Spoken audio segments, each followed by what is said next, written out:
The Great War of the 12 Empires had consumed the galaxy's mid-spiral arms for generations.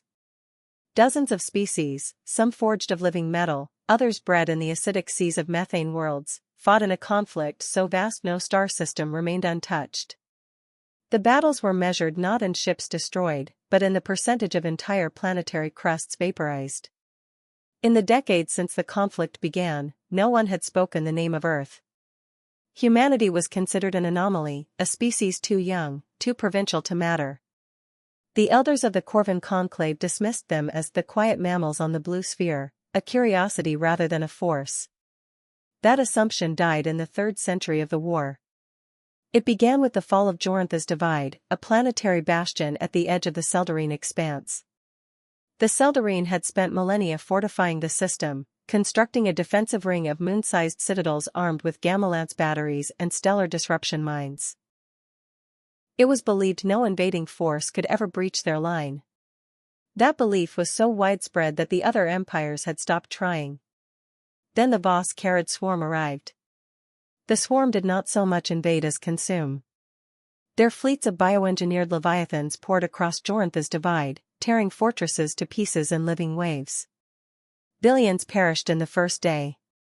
The Seldarine conclave transmitted frantic distress calls to any who would listen, but none answered.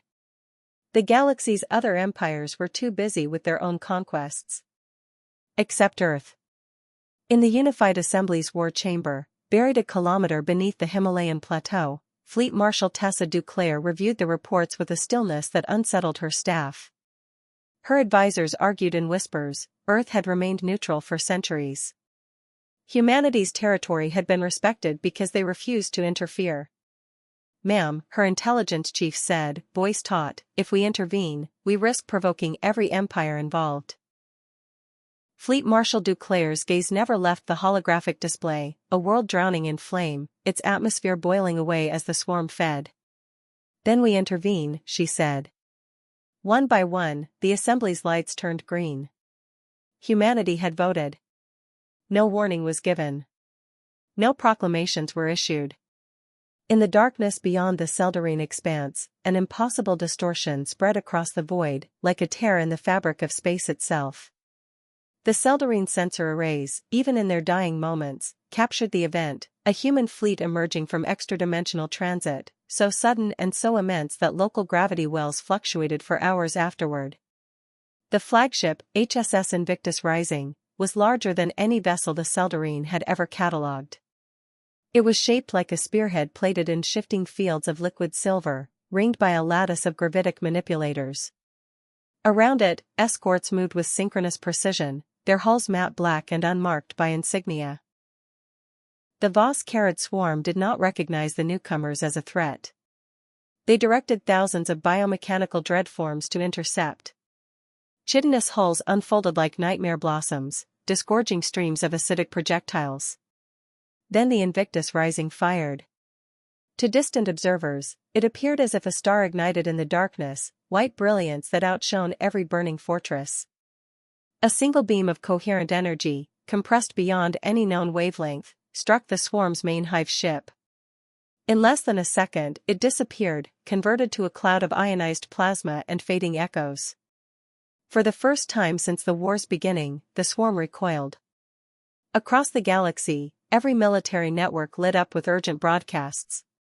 Real-time footage of the battle over Jorantha's Divide flooded comm channels. Unknown fleet, Terran identification codes, engaged Vos Kharid forces, massive energy discharge, hive annihilated. In the thrones of the Orc Syndicate, empresses who had reigned unchallenged for 1,000 years stared in open disbelief. In the crystalline chambers of the Silent Fold, the living minds that guided fleets through higher dimensions went utterly silent. All of space was shocked, because the one civilization everyone had ignored had entered the fray. On Jorantha's surface, the last Seldarine defenders huddled in buried citadels, their environmental suits patched and failing. They had expected to die. When the swarm broke through the fortress gates, they raised their weapons in futile defiance, until the walls trembled not from impact, but from something beyond comprehension.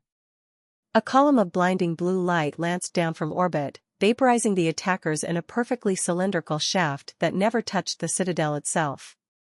Then the walls melted away, not as molten debris, but as molecular ash, vanished so quickly it left only cold air in its place. Out of that gleaming afterimage, armored human soldiers advanced, silent, efficient, unstoppable. Their weapons were invisible save for the instant annihilation of any swarm creatures that dared approach. In their wake, medevac drones descended, stabilizing Seldarine casualties without a word. Fleet Marshal Duclair's voice spoke in the ears of every survivor. "You are safe. Evacuate immediately." In the command spire of the Invictus Rising, Duclair stood before a panoramic view of the liberated battlefield. Wreckage drifted past, vast husks of swarm leviathans turned to carbon and silence. "Status," she ordered. "Swarm residuals dispersing. No further hostiles detected." "Civilian extraction underway," her operations chief replied. Her gaze traveled across the burning horizon. She knew the transmission delays meant the other empires were only now understanding what had happened. She had no illusions. Humanity's intervention would be seen as a threat by powers who could not comprehend a civilization acting without conquest as motive. Let them think it. In the hours that followed, transmissions flooded every known channel. Demands for explanation. Threats of retaliation. Offers of alliance. Throughout it all, the Unified Assembly issued a single statement. Humanity has no interest in dominion. But we will no longer watch in silence. The Seldarine survivors returned to rebuilt worlds that owed their existence to Terrans they had once dismissed. In their archives, they recorded the event in reverent detail, the day the humans came, not as conquerors, but as protectors. Among the Vos Carid, the loss of their hive ship fractured their expansion forever. In the Orc Syndicate, military councils convened in secret to assess whether humanity could be challenged if provoked. The conclusion, whispered in cautious horror, was always the same: no. In the end, the war did not end overnight. The 12 empires still warred over territory and pride. But for the first time, they fought knowing that somewhere in the darkness, a species existed whose patience was not limitless. And every time new empires rose to power, they were taught the same lesson. Never mistake restraint for weakness.